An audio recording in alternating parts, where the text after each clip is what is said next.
आज़ाद कश्मीर के वज़ीर आज़म का इंतखाब कल होगा। कागजात नामजदगी जमा कराने का शेड्यूल जारी। कानून साज असम्बली में तहरीक इंसाफ के अनवारुल हक ने स्पीकर और रियाज गुजर ने डिप्टी स्पीकर की नशिस्त संभाली।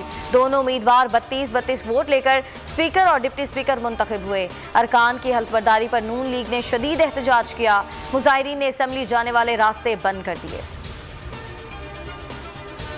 पीटीआई आज़ाद कश्मीर में इख्तलाफात, फॉरवर्ड ब्लॉक बनने का अंदेशा, पार्लिमानी पार्टी की सिफारिशात नजरअंदाज, मनपसंद अफराद को सदर और वज़ीर आज़म बनाने की कोशिश। पार्लिमानी पार्टी ने बैरिस्टर सुल्तान महमूद को सदर और सरदार तनवीर इलियास को वज़ीर आज़म बनाने की सिफारिश की थी।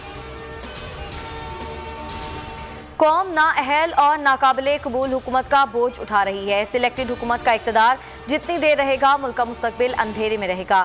चेयरमैन पीपल्स पार्टी बिलावल भुट्टो जरदारी का बयान। कहा, सिलेक्टेड अमीर दोस्तों से फ़ायदा बटोरने में मसरूफ़ है। मुल्क में नाउमीदी का सबब एक शख्स है, हुकूमत जो हर लिहाज से नाकाम हो चुकी है।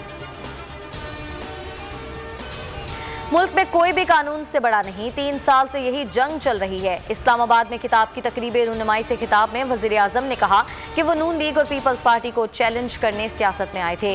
बेनज़ीर और नवाज शरीफ ने अपनी अपनी पार्टी में शमूलियत की दावत दी थी। कहते हैं एक जरदारी सब पर भारी। उन्होंने पैसे चोरी किए हैं। जब मुआशरे में बुराई को बुरा ना समझा जाए तो कौमें तबाह हो जाती हैं।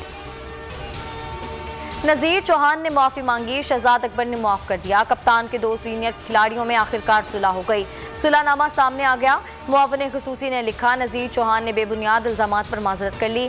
जमानत पर कोई एतराज़ नहीं होगा। MPA नज़ीर चौहान ने जमानत के लिए दोबारा सेशन कोर्ट में दरख्वास्त दायर कर दी।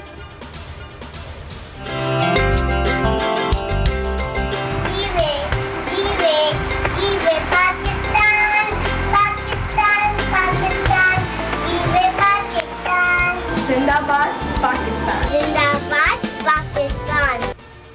और मुल्क भर में आज़ादी का जश्न शायाने शान तरीके से मनाने की तैयारियां।